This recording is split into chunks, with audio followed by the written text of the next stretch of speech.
नमस्कार विद्यार्थी मित्रांनो, सहज अध्ययनमध्ये तुमचं स्वागत आहे। कसे आहात तुम्ही सर्व? आनंदात आहात ना? आनंदातच राहायचं। आजच्या व्हिडिओमध्ये आपण उदाहरण संग्रह 43 चा सराव करणार आहोत। जर तुम्हाला इयत्ता 5वी च्या सर्व व्हिडिओच्या लिंक WhatsApp वर पाहिजे असतील तर हा आमचा WhatsApp नंबर आहे, जो तुम्ही सहज अध्ययन या नावाने सेव्ह करून आम्हाला WhatsApp वर इयत्ता 5वी असा मेसेज करा, म्हणजे आम्ही 5वी च्या सर्व व्हिडिओच्या लिंक तुम्हाला WhatsApp वर एकत्र पाठवू। चला तर मग आजच्या व्हिडिओला सुरुवात करूयात। पहिला प्रश्न काय आहे बघा, प्रत्येक घड्याळात दाखवलेली वेळ त्या खालील चौकटीत लिहा। बघा आपल्याला इथे काही आकृत्या दिल्या आहेत, काही घड्याळांच्या आकृत्या आहेत, त्यामध्ये काही टाइम दाखवलेला आहे, काही वेळ दाखवलेली आहे आणि ती किती वाजले आहेत त्या वेळ आपल्याला ह्या चौकटीमध्ये लिहायचं आहे। बघा सर्वात अगोदर काय आहे, इथे तास काटा 2 च्या थोडासा पुढे गेलेला आहे, म्हणजे 2 वाजून गेलेले आहेत आणि मिनिट काटा जो आहे तो 5 वर आहे, म्हणजे इथे 5, 10, 15, 20 आणि 25 एकूण 25 मिनिटं झालेली आहेत, म्हणजे 2 वाजून 25 मिनिटं ही इथे वेळ आहे। मग इथे लिहायचं आहे 2 वाजून 25 मिनिटे। चला एक आपला वेळ लिहून झालेली आहे। आता पुढे बघा, आता दुसऱ्या घड्याळामध्ये तास काटा जो आहे तो 8 च्या जवळ आलेला आहे, म्हणजे अजून 8 वाजले नाहीत, 8 च्या जवळ आलेला आहे आणि जो मिनिट काटा आहे तो 10 वर आहे, म्हणजे 7 वाजून गेलेले आहेत आणि इथे 10 वर आहे, म्हणजे 50 मिनिटं झालेली आहेत। तर इथे काय लिहिणार आपण, 7 वाजून 50 मिनिटे। चला आता पुढे बघूयात। आता इथे बघा तास काटा जो आहे तो 8 वरच आहे, म्हणजे 8 च्या थोडासा पुढे वाटतोय पण 8 वर आहे असं समजा, आणि मिनिट काटा जो आहे तो 1 वर आहे, याचा अर्थ इथे 5 मिनिटं झाली आहेत, म्हणजे 8 वाजून 5 मिनिटं ही वेळ आहे। मग इथे लिहायचं आहे 8 वाजून 5 मिनिटे। आणि आता शेवटची आकृती बघा, आता इथे तास काटा बघा, तास काटा जो आहे तो 4 च्या पुढे गेलेला आहे आणि 5 च्या जवळ आलेला आहे, अजून 5 वाजले नाहीत बरोबर, आणि जो मिनिट काटा आहे तो 8 वर आहे, म्हणजे 4 वाजून गेलेले आहेत आणि 40 मिनिटं झालेली आहेत। मग आपण इथे लिहायचं आहे 4 वाजून 40 मिनिटे। चला आता पुढे जाऊयात। आता दुसरा प्रश्न बघा, चौकटीत लिहिलेली वेळ त्यावरील घड्याळात काट्यांनी दाखवा। आपल्याला इथे चौकटीत काही वेळ दिलेली आहे आणि ती वेळ आपल्याला घड्याळामध्ये काटे तयार करून दाखवायची आहे। इथे काय सांगितलं आहे की 4:30, 4:30 म्हणजे 4 वाजून अर्धा तास झालेला आहे। मग काय करायचं, अगोदर तास काटा जो 4 च्या थोडासा पुढे दाखवायचा आणि जो मिनिट काटा आहे तो 6 वर दाखवायचा। आता इथे काय झालं, तास काटा लहान दाखवला आहे, मिनिट काटा थोडासा मोठा दाखवलेला आहे आणि 4:30 म्हणजे 4 वाजून गेलेत म्हणून 4 च्या थोडासा पुढे दाखवला आहे, 4 आणि 5 च्या मध्ये तास काटा दाखवला आणि जो मिनिट काटा आहे तो अगदी 6 वर दाखवला, त्यामुळे इथे 30 मिनिटं झालेली आहेत। ओके, आता दुसरं आहे 9:15, 9:15 म्हणजे 9 वाजून 15 मिनिटे। तर इथे काय करायचं, तास काटा जो आहे तो 9 चा थोडासा पुढे दाखवायचा आणि जो मिनिट काटा आहे तो दाखवायचा 3 वर। तर अशा पद्धतीने हे 9:15 वाजले ही वेळ आपण इथे दाखवू शकतो। त्यानंतर काय सांगितलं आहे बघा, 4:45, 4:45 म्हणजे 5 ला 15 मिनिटं कमी आहेत, याचा अर्थ 4 वाजून 45 मिनिटं झालेली आहेत बरोबर ना, 15 मिनिटं कमी आहेत याचा अर्थ 45 मिनिटं आणि 4 वाजून गेलेत म्हणून 4:45। त्यामुळे तास काटा 4 आणि 5 च्या मध्ये 5 च्या बाजूने दाखवायचा आणि जो मिनिट काटा आहे तो 9 वर दाखवायचा। तर हे झाले 4:45। त्यानंतर 11 वाजून 20 मिनिटे, म्हणजे तास काटा जो आहे तो 11 च्या थोडासा पुढे दाखवायचा आणि 20 मिनिटं म्हणजे जो मिनिट काटा आहे तो 4 वर येईल। तर अशा पद्धतीने आपण हा दुसरा प्रश्न कंप्लीट केलेला आहे। आता आपण पुढे जाऊया।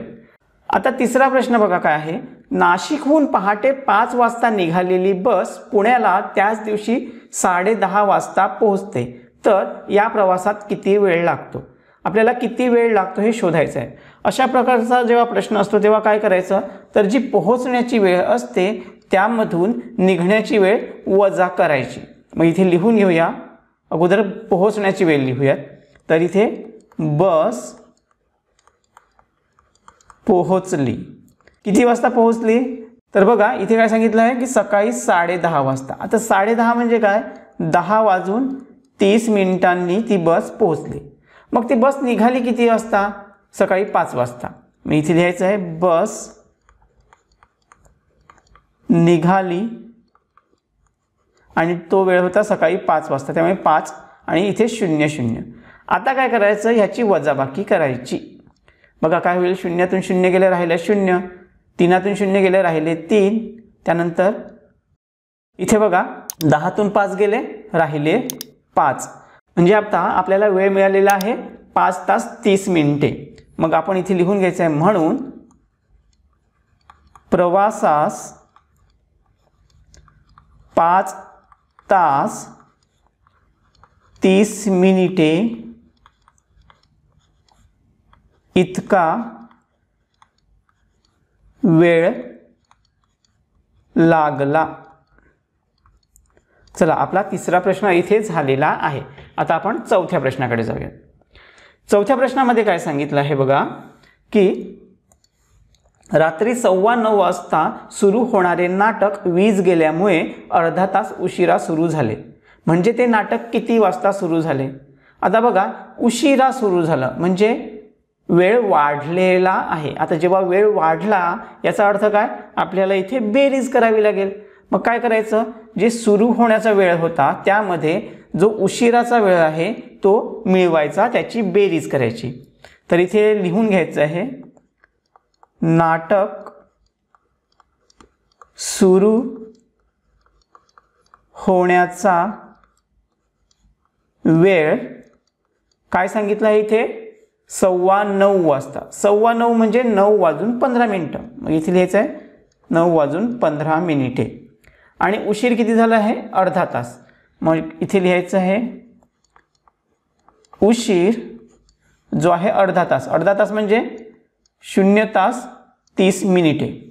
आता ह्याची आपण बेरीज करायची. बघा बेरीज काय येत आहे? तर 5 अधिक 0 उत्तर आलं 5, 1 अधिक 3 उत्तर आलं 4 आणि इथे 9 अधिक 0 उत्तर आलं 9. याचा अर्थ ते नाटक जे सुरू होण्याचा वेळ होता तो आहे 9:45. मग इथे लिहून घ्यायचं आहे म्हणून ते नाटक 9:45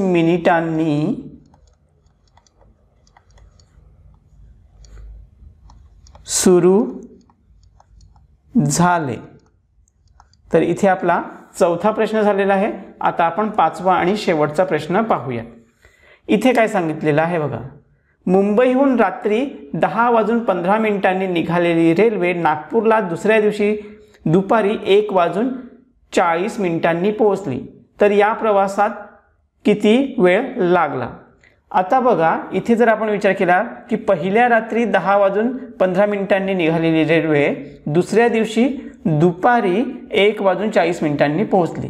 म्हणजे इथे 12 तासापेक्षा जास्त वेळ लागलेला आहे. बघा रात्री 10:15 पासून सकाळच्या 10:15 पर्यंत 12 तास होतात. मग अगोदर ते लिहून घेऊयात. रात्री 10:15 पासून सकाळी 10:15 पर्यंत किती झाले? 12 तास. आणि आता 12 तासापेक्षा जास्त वेळ आहे म्हणजे इथे 24 तासांचा विचार करावा लागेल. मग हे जे दुपारचे 1:40 आहेत याला आपण 24 तासाच्या घड्याळानुसार रूपांतरित करून घेऊया. मग ते इथे लिहून घेऊयात. दुपारी 1:40 हे 24 तासांनुसार